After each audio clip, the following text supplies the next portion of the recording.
तो hello friends, welcome back to our YouTube channel ITI step forward. तो friend, पिछली class में हमने जो हमारा लिमिट फिट टॉलरेंस था उसको पूरी तरीके से डिस्कस कर लिया था। तो आज की इस वीडियो में हम शुरू करने वाले हैं हमारा स्क्रू थ्रेड।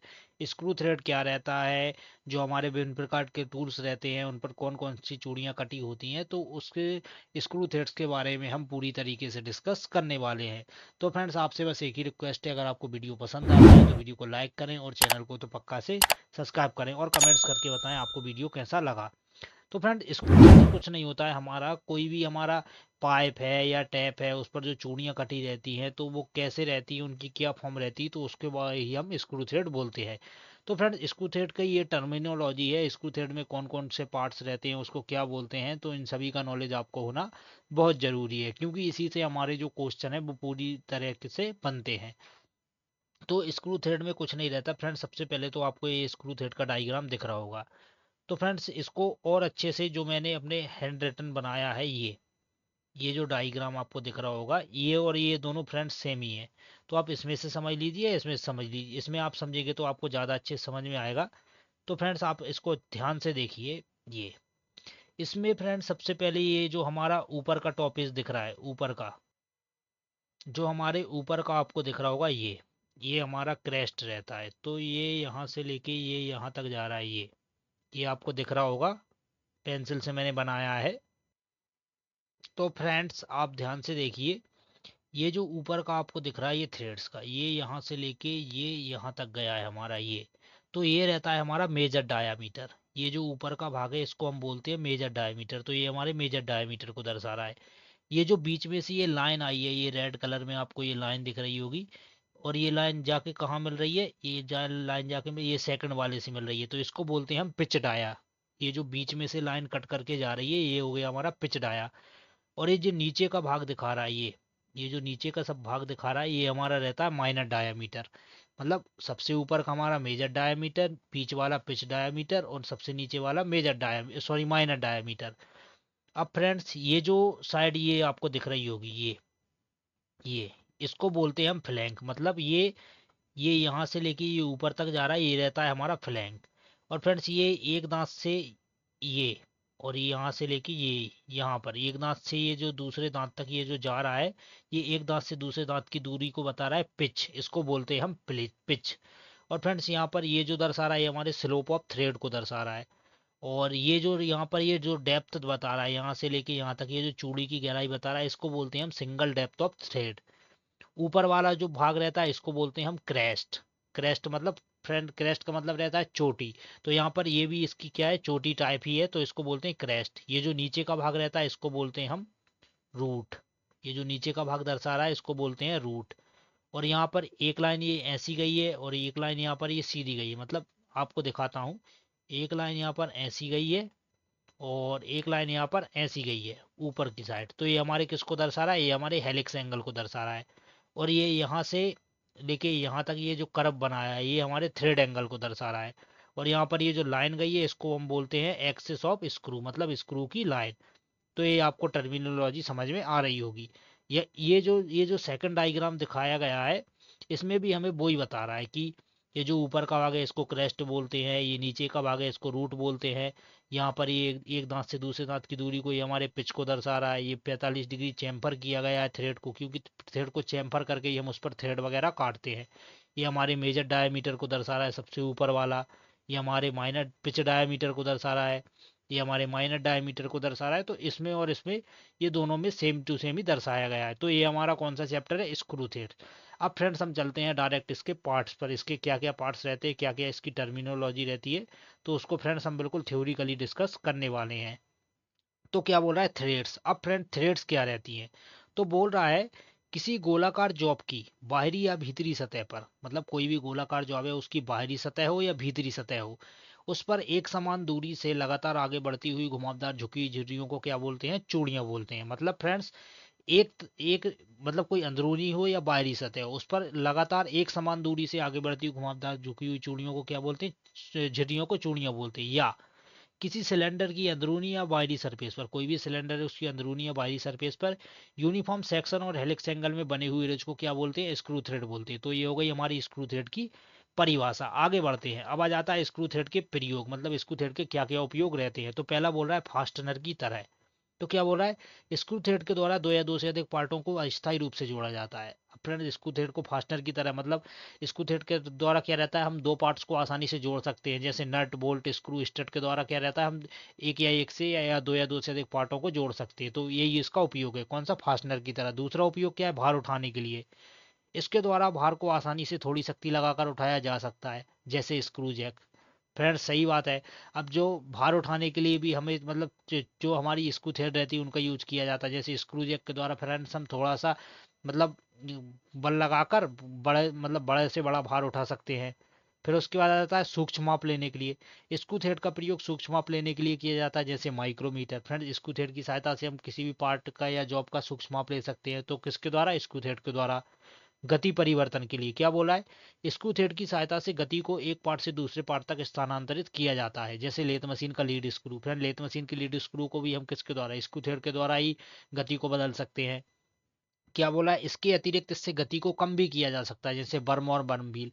अब जो बर्म और बर्म व्हील रहता है उससे हम गति को कम भी कर सकते हैं। तो वो किसके द्वारा संभव हो पाता है, हमारा स्क्रू थ्रेड के द्वारा। पांचवा पॉइंट क्या बोल रहा है, पदार्थों का आकार बदलने के लिए स्क्रू थ्रेड की सहायता से पदार्थों का आकार बदला जा सकता है, जैसे आटा चक्की में आटा मोटा या बारीक किया जा सकता है। अब फ्रेंड आटा चक्की में आटा मोटा या बारीक किसके द्वारा किया जा सकता है, स्क्रू थ्रेड के द्वारा ही किया जा सकता है। तो फ्रेंड्स ये थे हमारे स्क्रू थ्रेड के प्रयोग। अब आ जाता है स्क्रू थ्रेड में प्रयोग होने वाले टर्म्स। अब जो स्क्रू थ्रेड हमारा रहता है उसमें कौन कौन से टर्म्स यूज होते हैं, तो उसको हम पढ़ लेते हैं। तो पहला रहता है हमारा मेजर डायमीटर। अभी हमने मेजर डायमीटर देखा था फ्रेंड डायग्राम में, कैसा बताया था हमें। तो क्या बोल रहा है मेजर डायमीटर, किसी थ्रेड के बाहरी व्यास को major diameter, mini maximum diameter, nominal diameter या क्रेस्ट डायमीटर कहते हैं। स्क्रू बोल्ट में इसे आउटसाइड डायमीटर और नट में इसे फुल डायमीटर कहते हैं। तो फ्रेंड जो हमारा मेजर डायमीटर क्या बोल रहा है, थ्रेड का सबसे बड़ा व्यास, मतलब कोई भी थ्रेड है उसका जो बाहरी व्यास रहेगा उसको ये major diameter, maximum diameter, nominal diameter, crest diameter कहते हैं। अब मेजर डायमीटर को आप एक बार और देख लीजिए। ये जो ऊपर का भाग है, ये जो ऊपर का भाग दर्शा रहा है हमारे मेजर डायमीटर को दर्शा रहा है। तो फ्रेंड आशा करता हूँ मेजर डायमीटर आपको समझ में आ गया होगा। अब दूसरा है हमारा माइनर डायमीटर। माइनर डायमीटर क्या रहता है, बोल रहा है किसी थ्रेड के सबसे छोटे व्यास को, कोई भी थ्रेड है उसका जो सबसे छोटा व्यास है उसको क्या बोलते हैं, minor diameter, minimum diameter, root diameter या कोड डायमीटर कहते हैं। क्या बोलते हैं, minor diameter, minimum diameter, root diameter या कोड डायमीटर कहते हैं। नट में इसे आंतरिक डायमीटर कहते हैं। नट में इसे क्या बोलते हैं, आंतरिक डायमीटर बोलते हैं। माइनर डायमीटर बराबर क्या रहता है, मेजर डायमीटर माइनस दो गुणा डेप्थ ऑफ थ्रेड्स। मतलब माइनर डाया बराबर रहता है अगर हम मेजर डायमीटर से दो गुना डेप्थ ऑफ थ्रेड, मतलब थ्रेड दो गुना थ्रेड की डेप्थ घटा देंगे तो हमारा माइनर डायमीटर निकल आएगा। अब आ जाता है pitch diameter, PCD, pitch circle diameter. अब पिच डायमीटर क्या रहता है, बोल रहा है यह स्क्रू थ्रेड पर एक काल्पनिक डायमीटर होता है जो मेजर और माइनर डायमीटर के बीच में स्थित होता है। फ्रेंड जो अभी लाइन मैंने आपको दिखाई थी यहाँ पर, ये जो बीच में से ये लाइन जा रही है ये काल्पनिक है, मतलब इसको कल्पना करके बनाया जाता है। तो ये हमारा क्या रहता है, पिच डायमीटर कहलाता है। तो इसकी थ्योरी को भी हम पढ़ लेते हैं। क्या बोल रहा है, यह स्क्रू थ्रेड पर एक काल्पनिक डायमीटर होता है जो मेजर और माइनर डायमीटर के बीच में से स्थित होता है। यदि मेजर डायमीटर से स्क्रू थ्रेड की अकेली गहराई घटा दी जाए तो पिच डायमीटर निकल आता है। पिच डायमीटर दिखाई नहीं देता इसलिए इसकी गणना इस प्रकार की जाती है। पिच डायमीटर कैसे निकालेंगे, पिच डायमीटर को हम सबसे पहले तो क्या बोलते हैं, पिच सर्किल डायमीटर भी बोलते हैं। तो पीसीडी या पिच सर्कल डायमीटर कैसे निकालेंगे, major dia plus minor dia बटे दो, मतलब मेजर डायमीटर और माइनर डायमीटर दोनों को हम जोड़ के दो से भाग दे देंगे तो हमारा पिच डायमीटर निकल आएगा। उसके अलावा पीसीडी पिच सर्कल डायमीटर बराबर major diameter minus single depth of thread, मतलब सिंगल डेप्थ ऑफ थ्रेड, मतलब चूड़ी की अकेली गहराई घटा देंगे सिंगल चूड़ी की तो हमारा पीसीडी निकल आएगा। उसी प्रकार एक और सूत्र क्या है, minor diameter plus single depth of thread. Minor diameter में एक चूड़ी की हम गहराई को जोड़ देंगे तब भी हमारा पिच सर्कल डायमीटर निकल आएगा। तो पिच सर्कल डायमीटर तीन प्रकार से निकाला जा सकता है। तो आशा करता हूँ पिच सर्कल डायमीटर भी आपको समझ में आ गया होगा। अब क्या बोल रहा है, सिंगल डेप्थ ऑफ थ्रेड। अब सिंगल डेप्थ ऑफ थ्रेड क्या रहता है फ्रेंड, इसको देख लेते हैं। बोल रहा है किसी स्क्रू थ्रेड के क्रेस्ट से रूट तक की सीधी दूरी। ये मान लीजिए फ्रेंड्स कोई हमारी स्क्रू थ्रेड्स है, ठीक है फ्रेंड्स। तो क्या बोल रहा है, क्रेस्ट से रूट तक की सीधी दूरी। एग्जाम्पल में मान लीजिए ये हमारी स्क्रू थ्रेड है, तो स्क्रू थ्रेड में ये हो गया हमारा ऊपर वाला क्रेस्ट और नीचे वाला हो गया रूट। तो क्या बोल रहा है, क्रेस्ट से रूट तक की, अब ये क्रेस्ट है और क्रेस्ट से रूट तक ये नीचे वाला रूट। तो इन क्रेस्ट से रूट तक की सीधी दूरी, यहाँ से लेके यहाँ तक सीधी दूरी जो कि अक्ष के लंबवत मापी गई हो, कैसी लंबवत मापी गई हो, तो उसको क्या बोलते हैं, सिंगल डेप्थ ऑफ थ्रेड, चूड़ी की गहराई बोलते हैं। चूड़ी की गहराई कैसे निकालते हैं तो मैंने आपको बता दिया है, ये हो गई अक्ष के लंबवत। सॉरी फ्रेंड्स, ये थोड़ा अच्छे से नहीं बन पा रहा है। ये हो गई अक्ष के लंबवत, तो इसको हम बोलते हैं सिंगल डेप्थ ऑफ थ्रेड। अब आ जाता है पिच। पिच क्या रहता है, स्क्रू थ्रेड पर किसी चूड़ी के एक पॉइंट से दूसरी चूड़ी पर उसी के अनुरूप पॉइंट की दूरी को यदि अक्ष के समांतर माप लिया जाए तो वह चूड़ी का पिच कहलाता है। या साधारण शब्दों में एक चूड़ी के सेंटर से दूसरी चूड़ी के सेंटर की बीच की दूरी को पिच कहते हैं। पिच बराबर रहता है 1 बटा number of TPI. Number of TPI का मतलब रहता है नंबर ऑफ थ्रेड पर इंच, या पिच बराबर 1/NTPI। एनटीपीआई का पूरा नाम रहता है नंबर ऑफ थ्रेड पर इंच। मीट्रिक प्रणाली में पिच mm में व्यक्त की जाती है। अब फ्रेंड्स मैं आपको एक छोटा सा एग्जांपल देके बता दे रहा हूँ पिच कैसा रहता है। ये मान लीजिए हमारी थ्रेड्स है। फ्रेंड डायग्राम थोड़ा अच्छा तो नहीं बना है। अब एक पॉइंट हो गया ये और एक पॉइंट हो गया ये, तो इन दोनों की जो बीच की दूरी रहेगी उसको ही अगर हम माप लेंगे तो यही हमारा क्या कहलाएगा, पिच कहलाएगा। तो पिच को ऐसे ही दर्शाते हैं। तो यही बोल रहा है मीट्रिक प्रणाली में पिच mm में रहती है। और पिच को किससे दर्शाते हैं मीट्रिक प्रणाली में, mm में। चलिए आगे बढ़ते हैं। अब बोल रहा है क्रेस्ट। अब क्रेस्ट क्या रहता है, स्क्रू थ्रेड की दोनों साइडें ऊपर की ओर जिस सतह पर मिलती हैं उसे क्रेस्ट कहते हैं। अब फ्रेंड्स जैसे मान लीजिए ये एग्जांपल में हमारी स्क्रू थ्रेड्स है, तो स्क्रू थ्रेड की दोनों साइडें ऊपर की ओर जिस सतह पर मिलती हैं, तो इस सतह पर मिल रही है तो इसको हम क्या बोलेंगे, क्रेस्ट। इसी प्रकार रूट, स्क्रू थ्रेड की दोनों साइडें नीचे की ओर जिस सतह पर मिलती हैं उसे रूट कहते हैं। तो ये क्या है, रूट। ये जो नीचे का भाग है स्क्रू थ्रेड की दोनों साइडें नीचे की ओर जिस सतह पर मिल रही है तो ये हो जाएगा हमारा रूट। अब क्या बोला है, फ्लैंक या साइड। रूट और क्रेस्ट को मिलाने वाली सतह को फ्लैंक या साइड कहते हैं। तो यहाँ पर ये जो रूट है, यहाँ पर ये क्रेस्ट है और रूट है, इन दोनों को मिलाने वाली सतह ये जो मिला रही है इसको हम क्या बोलेंगे, फ्लैंक या साइड बोलेंगे। तो आशा करता हूँ फ्लैंक या साइड भी आपको समझ में आ गया होगा। अब बोल रहा है चूड़ी का कोण, थ्रेड एंगल। स्क्रू थ्रेड की दोनों साइडें आपस में मिलने के बाद जो कोण बनाती हैं उसे थ्रेड एंगल कहते हैं। या किसी स्क्रू थ्रेड के दो फ्लैंक के बीच बनने वाले कोण को उसका थ्रेड एंगल कहते हैं। अब फ्रेंड्स थ्रेड एंगल क्या रहता है ये भी आप देख लीजिए। जैसे फ्रेंड्स ये दो थ्रेड्स हैं, तो इन दोनों के बीच में जो कोण बन रहा है उसको हम क्या बोलते हैं, क्या बोला, किसी स्क्रू थ्रेड के दो फ्लैंक, एक फ्लैंक ये हो गया एक फ्लैंक ये हो गया, के बीच बनने वाले कोण को उसका थ्रेड एंगल कहते हैं। तो यहाँ पर इसका थ्रेड एंगल निकाल सकते हैं। अब आ जाता है हेलिक्स एंगल। हेलिक्स एंगल क्या रहता है, चूड़ी के झुकाव के कोण या पिच डायामीटर पर अक्ष के लंबवत चूड़ी के हेलिक्स द्वारा बनाए गए कोण को हेलिक्स कोण कहते हैं। टेन ऑफ हेलिक्स एंगल बराबर क्या रहता है, लीड ऑफ थ्रेड बटे पाई इंटू पिच डायमीटर। क्या रहता है ten of helix angle, helix angle क्या रहता है, लीड ऑफ थ्रेड मतलब थ्रेड की लीड, पाई इंटू पिच डायमीटर। ये फ्रेंड्स ये सूत्र आपको याद रखना है, ये हमारे एग्जाम में पूछा जाता है कि स्क्रू थ्रेड में हेलिक्स एंगल बराबर क्या रहता है, तो रहता है लीड ऑफ थ्रेड बटे pi into pitch diameter. Helix angle screw jack में कम रखा जाता है, जो हेलिक्स एंगल रहता है हमारा स्क्रू जैक में कम रखा जाता है। तो ये नोट आपको याद रखना है। आगे बढ़ते हैं। अब आ जाता है लीड। अब लीड क्या रहती है, बोल रहा है स्क्रू थ्रेड अपनी धुरी पर एक चक्कर घुमाने पर जितना आगे बढ़ता है वह दूरी लीड कहलाती है। फ्रेंड जैसे आप मान लीजिए आपके हाथ में एक नट है, सॉरी एक बोल्ट है और एक नट है, तो आप उस नट को जब एक चक्कर घुमाएंगे तो वही हमारा क्या कहलाएगा, लीड कहलाएगा। लीड हमारी यही रहती है कि यही बोल रहा है स्क्रू थ्रेड अपनी धुरी पर एक चक्कर घुमाने पर जितना आगे बढ़ता है वह लीड कहलाती है। अर्थात बोल्ट या नट द्वारा पूरे एक चक्कर में तय की गई दूरी को लीड कहते हैं, बोल्ट या नट द्वारा। मतलब आप, आपके पास एक बोल्ट है और नट है, आप उसको एक चक्कर घुमाएंगे तो वो हमारा क्या कहलाएगा, लीड कहलाएगा। क्या बोल रहा है, एक मूव वाली चूड़ी सिंगल स्टार्ट थ्रेड में लीड और पिच दोनों बराबर होती है। जो सिंगल स्टार्ट थ्रेड रहेगी, जैसे मान लीजिए कोई नट है उस पर सिंगल स्टार्ट मतलब एक मूव वाली चूड़ी कटी है, तो आप नट को एक बार घुमाएंगे तो वो एक चक्कर ही घूमेगा, तो उसकी जो पिच रहेगी लीड और पिच क्या रहेगी, बराबर रहेगी।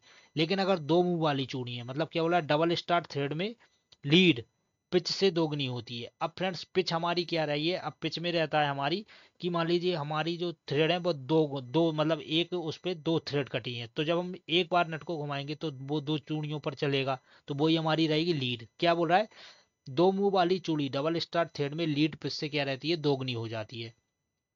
चूड़ी में जितने स्टार्ट बढ़ते जाएंगे, मतलब चूड़ी में जितने स्टार्ट बढ़ते जाएंगे लीड उतने गुना होती जाएगी। तो क्या बोला है, लीड बराबर पिच गुणा स्टार्टों की संख्या। तो लीड बराबर पिच गुणा नंबर ऑफ स्टार्ट थ्रेड्स, तो ये इसका सूत्र रहता है।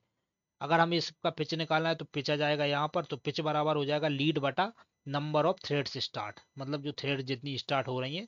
तो इससे क्वेश्चन बनता है, ऐसा क्वेश्चन बनता है, एक 4 स्टार्ट चूड़ी में, चूड़ी के स्क्रू में यदि लीड 16 mm है तो चूड़ी अंतराल पिच है। 4 स्टार्ट की चूड़ी है, 16 mm की लीड है, तो पिच क्या रहेगा, तो लीड बराबर क्या रहता है, पिच गुणा नंबर ऑफ स्टार्ट। तो हमसे पूछा क्या है, पिच पूछा गया है, तो पिच हमारा यहाँ पर आ जाएगा, लीड कितनी है हमारी 16 और नंबर ऑफ थ्रेड्स कितनी है 4, तो 4 से 16 में भाग देंगे तो 4 mm, तो हमारी पिच कितनी निकल आएगी, 4 mm उसकी पिच रहेगी। तो ऐसा इससे न्यूमेरिकल क्वेश्चन बनता है। अब आ जाता है नेक्स्ट परिभाषा, थ्रेड की संख्या। इसका अर्थ है 1 इंच लंबाई में चूड़ियों की संख्या। इसे नंबर ऑफ टीपीआई, थ्रेड पर इंच भी लिखते हैं। थ्रेड की संख्या का मतलब क्या रहता है, 1 इंच लंबाई में चूड़ियों की संख्या कितनी है, तो वही हमारी थ्रेड की संख्या कहलाता है। इसे किससे दर्शाते हैं, टीपीआई, थ्रेड पर इंच। अब आ जाता है थ्रेड की मोटाई।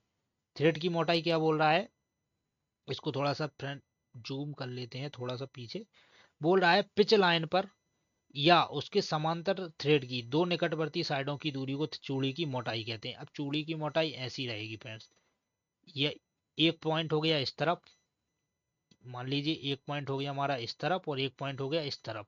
तो इसको जब हम इस तरफ से मापेंगे तो ये हमारी चूड़ी की मोटाई को बताता है। अब आ जाता है थ्रेड का आधार। आधार क्या रहता है, दो निकटवर्ती रूट के बीच के पूरे भाग को चूड़ी का आधार कहते हैं।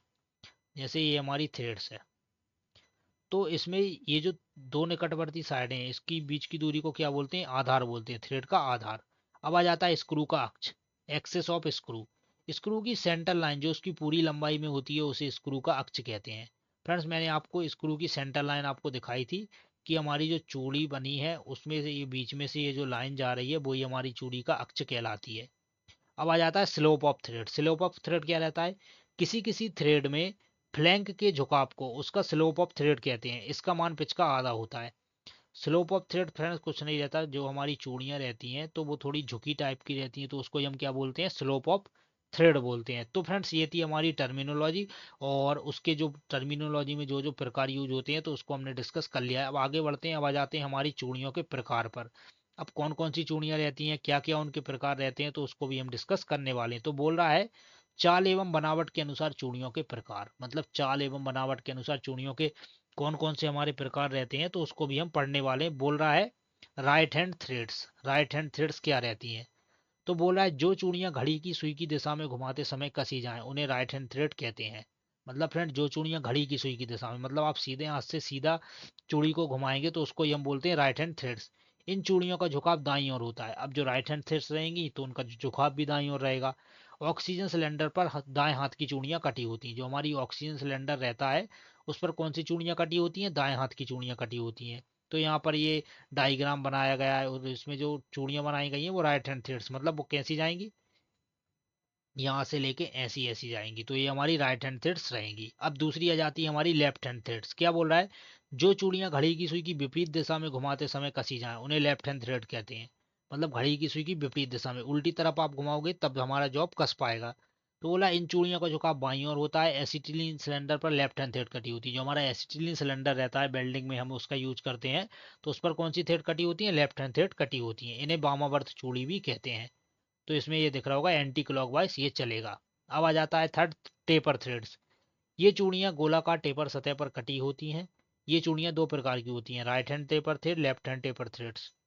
तो जो टेपर थ्रेड्स रहती हैं क्या रहता है, हमारी गोलाकार टेपर सतह वगैरह रहती हैं तो उन पर कौन सी चूड़ियां कटी होती हैं, टेपर थ्रेड कटी होती हैं। कितने प्रकार की रहती हैं, दो प्रकार की रहती हैं, right hand taper thread, left hand taper threads. तो ये हो गई हमारी चाल एवं बनावट के अनुसार चूड़ियों के प्रकार। अब आ जाते हैं फ्रेंड्स स्क्रू थ्रेड के प्रकार। अब स्क्रू थ्रेड के प्रकार कौन कौन से रहते हैं, तो बोल रहा है स्क्रू थ्रेड को निम्नलिखित दो वर्गों में बांटा गया है। जो स्क्रू थ्रेड्स रहती हैं उनको दो वर्गों में बांटा गया है। पहला है हमारा वी थ्रेड्स, दूसरा है वर्गाकार एवं ट्रोपेजोइडल। तो पहले हम पढ़ेंगे वी थ्रेड्स। अब वी थ्रेड्स क्या रहती हैं, बोल रहा है ये आपको दिख रहा होगा वी थ्रेड्स। जो चूड़ियां अंग्रेजी के भी अक्षर के आकार की होती हैं उन्हें भी थ्रेड्स कहते हैं। यह चूड़ियां lathe, thread milling, tap die द्वारा काटी जाती हैं। किसके द्वारा, lathe, tap, thread milling, die द्वारा काटी जाती हैं। ये चूड़ियां अधिकतर फास्टनिंग बंधक के लिए प्रयोग की जाती हैं। भी थ्रेड्स निम्नलिखित प्रकार की होती हैं। अब जो भी थ्रेड्स रहती हैं निम्नलिखित प्रकार की रहती हैं। तो पहली थ्रेड्स को हम पढ़ लेते हैं। पहली आ जाती है हमारी BSW, बिट्रेस स्टैंडर्ड विथवर्थ थ्रेड्स। तो पहली थ्रेड्स कौन सी है हमारी? BSW, बिट्रेस standard विथवर्थ threads. क्या बोल रहा है? ये चूड़ियां स्टैंडर्ड साइज की होती हैं। कैसी रहती हैं? स्टैंडर्ड साइज की रहती हैं। वर्कशॉप में प्राय इस प्रकार की चूड़ियां प्रयोग में लाई जाती हैं। इस चूड़ी का कोण 55 डिग्री रहता है, ये आपको याद रखना है। BSW थ्रेड का कोण कितना रहता है? 55 डिग्री। BSW थ्रेड के रूट व क्रेस्ट गोल होते हैं। जो इसके रूट और क्रेस्ट रहते हैं कैसे रहते हैं? गोल रहते हैं। इन चूड़ियों का प्रयोग प्राय साधन कार्यों के लिए किया जाता है, जैसे नट बोल्ट। हमारे नट बोल्ट इत्यादि पर कौन सी चूड़ियां कटी रहती हैं? BSW चूड़ियां कटी रहती हैं। तो आप देख लीजिए डायग्राम क्या बोल रहा है, इसके रूट और क्रेस्ट कैसे रहते हैं? गोल रहते हैं। तो यहाँ पर ये दिख रहा होगा, ये गोल है और यहाँ ऊपर से भी ये गोल है। कोण की बात करें तो 55 डिग्री है। तो ये आपको याद रखना है। इसकी ये जो चार चीजें मैं तीन चार चीजें बता रहा हूँ, ये आपको याद रखना है। आपके एग्जाम में इनसे क्वेश्चन बनते हैं। तो क्या बोल रहा है? कोण कितना है? 55 डिग्री। पिच की बात करें तो 1/नंबर ऑफ TPI, मतलब 1 इंच में कितनी संख्या है। गहराई 0.6403 इंटू पिच, ये आपको याद रखना है। त्रिज्या की बात करें तो 0.1373 इंटू पी। तो ये हो गई हमारी कौन सी थ्रेड? BSW threads. रूट और केस्ट गोल रहते हैं। साधन कार्यों के लिए इन्हीं का यूज किया जाता है। कोण रहता है 55 डिग्री और गहराई रहती है 0.6403 और पिच रहती है, सॉरी, त्रिज्या रहती है 0.1373 इंटू पी। अब दूसरी थ्रेड आ जाती है हमारी BSF, British standard fine threads. BSF threads, BSF British standard fine threads. क्या बोल रहा है? ये चूड़ियां BSW चूड़ियों के समान होती हैं, परंतु अंतर केवल इतना होता है कि इनका पिच क्या रहता है? फाइन रहता है। इन चूड़ियों का अधिकतर प्रयोग वहां किया जाता है जहां पर अधिक कंपन होने की संभावना रहती है। ये चूड़ियां अधिकतर ऑटोमोबाइल, एयरप्लेन और मशीन टूल्स में वहां पर प्रयोग की जाती है जहां पर फाइन पिच की आवश्यकता होती है। ये चूड़ियां भी BSW जैसी गोल रहती हैं। तो फ्रेंड्स कुछ नहीं है, ये जो BSF थ्रेड्स हैं क्या रहती हैं? थोड़ी फाइन रहती हैं। मतलब इनका प्रयोग वहां पर किया जाता है जहां पर कंपन वगैरह होता है। तो कंपन वगैरह होता है तो वहां पर BSF चूड़ियों का प्रयोग किया जाता है। अब इसके कोण की बात कर लेते हैं। तो फ्रेंड्स इसका कोण भी 55 डिग्री रहता है। पिच इसकी 1/नंबर ऑफ TPI में रहती है। गहराई इसकी 0.6403 इंटू पिच रहती है और त्रिज्या 0.1373 इंटू पिच रहती है। मतलब जो हमारी BSW का रहता है वही हमारे BSF थ्रेड्स का रहता है, मतलब इसमें कोई चेंजेस नहीं है। अब थर्ड आ जाती है हमारी कौन सी? बिट्रेस स्टैंडर्ड पाइप थ्रेड, BSP। आपने सुना भी होगा BSP थ्रेड्स। तो BSP थ्रेड्स क्या रहती है? बोल रहा है ये चूड़ियां BSW के समान होती है। किसके समान होती हैं? BSW के समान होती हैं। इसका सन्निहित कोण कितना रहता है? 55 डिग्री। इसका एंगल भी 55 डिग्री रहता है। ये चूड़ियां पानी के pipe, gas pipe, steam pipe पर कटी होती हैं। किस पर? अब फ्रेंड नाम से ही हो रहा है BSP, ब्रिटिश स्टैंडर्ड पाइप, तो पाइप पर ही कटी होंगी। ये चूड़ियां 3/4 इंच पेपर प्रति फुट होती हैं। कितनी फुट होती हैं? कितने प्रति फुट होती है? 3/4 पेपर प्रति फुट होती है। कोण कितना रहता है इनका? 55 डिग्री। पिच रहती है 1/नंबर ऑफ TPI। गहराई रहती है 0.6403 इंटू पिच और त्रिज्या रहती है 0.1373 इंटू पिच। तो फ्रेंड्स ये सभी आपको याद रखना है। BSP, BSW, BSP और BSF, इन तीनों की जो गहराई है, त्रिज्या है, पिच है, ये सब बराबर है। कोण भी इनके 55 डिग्री। अब आ जाती है हमारी British association thread, BA thread. अब BA थ्रेड का पूरा नाम क्या हो गया? British association thread. क्या बोल रहा है? यह बहुत बारीक चूड़ियां होती हैं जो कि छोटे साइज के पेंचों पर कटी होती हैं। जो BA थ्रेड रहती है क्या रहती है फ्रेंड्स? बहुत ही बारीक चूड़ियां, मतलब पतली चूड़ियां रहती हैं और किस पर कटी होती हैं? छोटे साइज के पेंचों पर कटी होती हैं। इनका साइज कैसा पाया जाता है? नंबर में पाया जाता है। ये चूड़ियां 0 से 25 नंबर तक होती हैं। कितने नंबर तक होती हैं? 0 से 25 नंबर तक होती हैं। वर्कशॉप में 0 से 10 नंबर तक की भी ये चूड़ियां अधिकतर प्रयोग में लाई जाती हैं। मतलब जो 0 से 10 नंबर तक की चूड़ियां रहती हैं उनका ही प्रयोग वर्कशॉप में अधिकतर किया जाता है। 0 नंबर की BA चूड़ी का आउटसाइड डायमीटर 6 mm होता है। आपको याद रखना है जो 0 नंबर की BA चूड़ियां रहती हैं उनका आउटसाइड डायमीटर कैसा रहता है? हमारा 6 mm रहता है। तो ये आपको याद रखना है।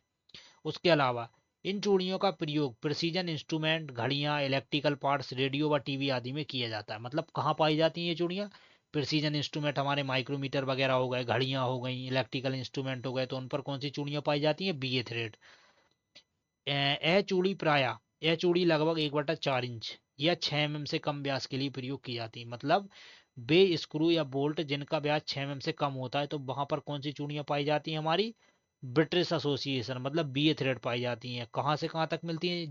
0 से 25 नंबर तक रहती हैं और 0 से 10 नंबर तक की चूड़ियों का अधिकतर प्रयोग करते हैं। अब इसके कोण की बात कर लेते हैं। तो कोण इसका रहता है 47.5 डिग्री। 47 सही 1/2 डिग्री या 47.5 डिग्री भी हम इसको बोल सकते हैं। पिच रहता है 1/नंबर ऑफ TPI थ्रेड पर इंच। उसके अलावा गहराई रहती है 0.6 पी। त्रिज्या रहती है 0.182 इंटू पी। तो फ्रेंड्स ये आपको याद रखना है। उसके अलावा अब नेक्स्ट आ जाती है हमारी कौन सी, शार्प भी थ्रेड। अब शार्प भी थ्रेड क्या रहती है फ्रेंड्स, इसको भी हम डिस्कस कर लेते हैं। बोल रहा है ये चूड़ियां भी आकार की होती हैं। कैसी रहती हैं, भी आकार की रहती हैं, जिनके रूट और कैस्ट क्या रहते हैं, बहुत ही शार्प रहते हैं। ये चूड़ियां प्राय घड़ी के छोटे साइज के पेंचों पर पाई जाती हैं। ये चूड़ियां बहुत जल्दी खराब हो जाती हैं। जो शार्प भी थ्रेड्स रहती हैं फ्रेंड्स हमारी, बहुत जल्दी खराब भी हो जाती हैं। कोण की बात कर लेते हैं तो कोण रहता है इसका 60 डिग्री। गहराई रहती है 0.866 इंटू पी। कितनी रहती है इसकी गहराई, 0.866 इंटू पी इसकी गहराई रहती है। तो शार्प भी थ्रेड्स हमारी कुछ नहीं रहती हैं, भी आकार की रहती हैं। रूट व कैस्ट क्या रहते हैं, बहुत ही शार्प रहते हैं और जल्दी खराब हो जाती हैं। कोण 60 डिग्री रहता है, गहराई 0.866 इंटू पी रहता है। और हमारी बी ए थ्रेड का रहता है 47.5 डिग्री। तो ये सब आपको याद रखना है। तो फ्रेंड्स ये था हमारा स्क्रू थ्रेड का पार्ट 1। फ्रेंड्स मैं एक ही वीडियो में पूरा डिस्कस कर सकता हूँ, लेकिन मैं एक ही वीडियो में पूरा डिस्कस इसलिए नहीं कर रहा हूँ क्योंकि आपको समझ में नहीं आएगा। तो इसका जो नेक्स्ट पार्ट है हम जल्दी से अपलोड करेंगे। तो फ्रेंड्स आज की वीडियो में इतना ही। तो फ्रेंड्स मिलते हैं स्क्रू थ्रेड के सेकंड पार्ट में, तब तक के लिए जय हिंद।